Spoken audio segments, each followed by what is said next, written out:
Welcome back to our next lesson. This is lesson 2 of our Sketchup unit. In this lesson, we're going to be learning a couple of new tools. We're going to learn to measure accurately. We're going to learn to use a tool called the offset tool. We're going to learn to use the follow me tool. We're going to learn to do some accurate measurements. Some of these are a little bit tricky, so they may take you a couple of tries to get right. Feel free to do this a couple times to get these movements correct. We'll also be learning how to measure accurately using dimensions. So here's our final piece of work. This is what you're going to be completing, and we'll be submitting this as previously to the Dropbox. Okay, so opening up a new file, a couple things to note. First of all, depending on what your last few tools were used, you may see some different tools here. Remember that here in the extended menu, you'll have access to some tools that may be mentioned in this tutorial. For example, offset and follow me. These are available here. Okay, if you don't see it in your main menu, you can go and grab it by doing this. One other thing I noticed is once in a while, I'm not sure what causes this, sometimes a tool will disappear from this menu. I think it's a little bit of a bug. So if you can't see, and for some reason it's usually either the rectangle tool or this circle tool, if you can't see it, if you just go to click here, and as soon as you do, you'll see that it actually opens up and pops open here. So if that happens, I'll point it out while we're working, but in the meantime, let's continue.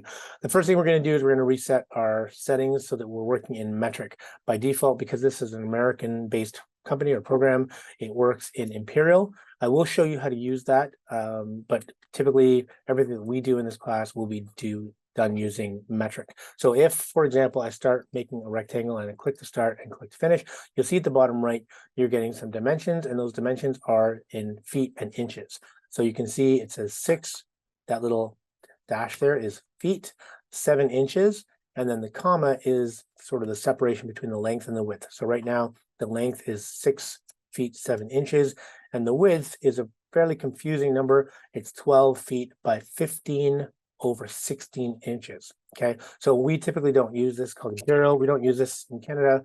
We use metric, so we're going to go and change that here. I'm going to click here on the icon or the menu here, where we have our information, and I'm going to change architectural to centimeters. I'm also going to change my display precision to 0.00 centimeters, and I'm going to also change my area units from square feet to square centimeters. Now, when I go and make a rectangle, you'll notice here, I'm going to close this, so that's hidden. Now, when I make a rectangle, you can see that I'm getting centimeters. Okay, escape. So first thing I'm going to do is click here, and I'm going to get rid of this guy. We don't need him anymore. Go over to rectangle tool, and I'm going to start a rectangle. Now, we mentioned in the last tutorial that when you start any kind of movement, you want to click to start the motion and then click to finish the motion. But if you're trying to measure accurately and get exact distances, you're going to follow these instructions. You're going to start your movement, your rectangle, or whatever it is you're making, and then you're going to add, or you're going to type on your keyboard the measurements that you want. So let's say I want 8 meters by 10 meters. I'm going to type 8m, comma, 10m, and if you look at the bottom right where it says dimensions, when I hit enter, okay, those become the dimensions of the object that I made. Okay, that's now 8 by 10 meters. Okay, if I go over here and I start drawing again, and I type in 5 meters, comma, 5 meters, okay, that gives me a 5 by 5 rectangle, okay, or square in this case. Okay, so I'm gonna select all of this and delete, or you can undo a bunch of steps in a row. Okay, so that is how we will create a measurement. So that's the first thing we're going to do. We're going to make a rectangle. I'm going to click and drag, and this rectangle is going to be 3 meters, comma, 9 meters, which will give us a 3 by 9 meter rectangle. Okay, I'm then going to start up here and inference from the endpoint. I'm going to click and drag in this direction, and I'm going to add another rectangle, which is going to be 6 meters, comma, 3 meters. Now, sometimes it does this. I've seen this happen, that it does it in the opposite direction. Rather than being 6 long and 3 wide, I've seen it happen that this goes wider than it should. So just make sure you're typing it in the right direction. If that doesn't work, just undo and redo that. Okay, I want to heal this edge, so I'm going to go to my eraser tool and get rid of that edge. And what I want to do now, we're going to be making a ridge line. So we're going to be making a roof. So the first thing we're going to do is we're going to push-pull this shape up, and we're going to specify that I want it to be, I'm going to go 3 meters and hit enter. Okay, so that I don't need to put a second dimension in because I'm just moving it in one direction by 3 meters. Okay, I'm going to add in a ridge line where this roof is going to fold. So I'm going to go to my pencil tool, my line tool. I'm going to find the midpoint of this, and I want to connect it with the midpoint of this. And to do that, I need to be able to find where this line here, from here, where this line and this line would connect. So to do that, I'm going to find the midpoint here. I'm going to drag in the green direction, and then I'm going to come over to here and find the midpoint of this segment. That tells SketchUp that I'm interested in this. If I drag over in the red direction, it will snap to that point, and then I can click to finish my line and then connect it to that midpoint. Now this is horizontal to the edges, okay? And that is now at a midpoint in this segment here. Okay, the next step I need to do is I'm going to be lifting this line up. So if I move over to my selection tool and I click on this and I go to move it, it's only going to move on this plane because it's attached. Even if I add this to it, it's going to only move on this flat plane here because I haven't got anywhere for it to move. I need to add some fold lines. So I'm going to go to my line tool. I'm going to click here, and I'm also going to click here, and that's going to give the ability for this to fold when I lift it up, and you'll see what I mean in a second. I'm going to go to my selection tool, click away. I'm going to click on this line, and you'll notice if I hold shift on my keyboard, I get this plus minus. And what that means is I can add to my selection. So now I've selected some other objects. Okay, now I've selected all of this. If I hold shift again, click again, I've deselected these objects. Okay, so I can add to my selection. What I want to do is I want to select the entire ridge line, which is those two. Okay, so again, I'm going to click once, hold shift, and add to my selection, and that gives me this. I'm going to go to my move tool, and I'm going to move up from here in the blue direction, making sure that it's snapping to that blue line there, and we're going to move up kind of an arbitrary distance. It doesn't matter how far we go on this. I'm going to go right there.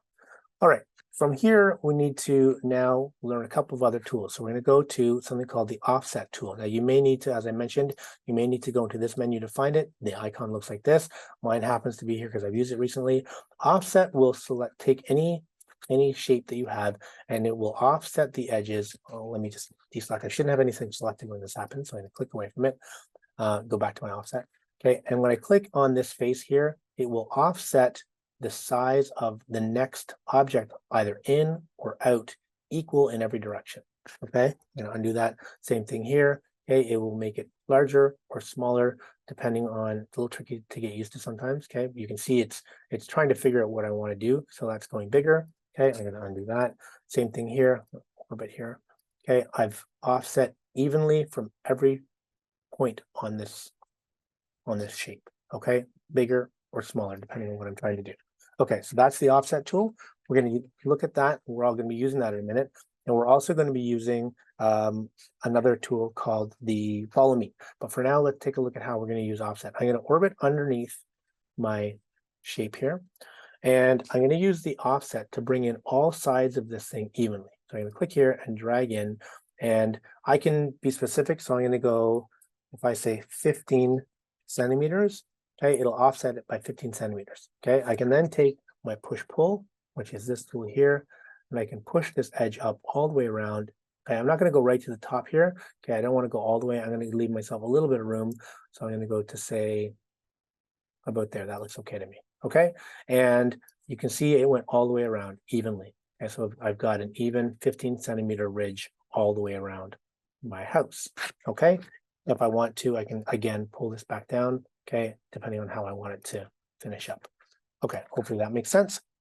The next piece of this is we're going to look at the offset tool. Now the follow me tool.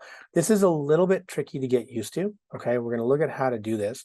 We're going to be using the follow me tool, which looks at first like the push pull tool, and it sometimes takes a couple tries. So the first thing we'll do, take a look back at our tutorial.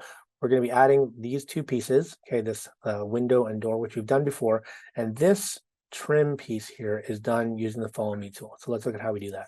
First of all, let's make our window and door. So I'm going to go and create a rectangle starting here. There's going to be my door.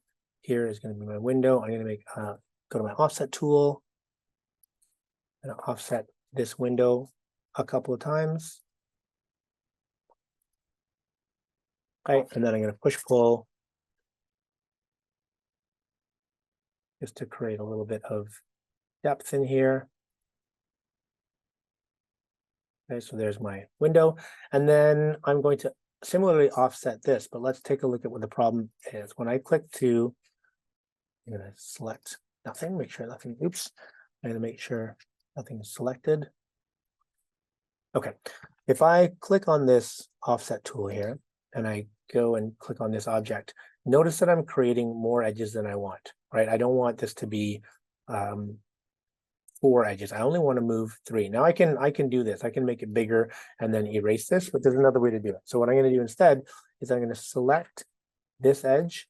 I'm going to hold Shift, this edge, and this edge, and I'm not going to select the bottom. And now when I hit offset, it'll focus the movement. It'll focus the movement on only those 3. So I'm not creating extra geometry. Okay, push pull this in, push pull this out, and we've got a little door mullion there.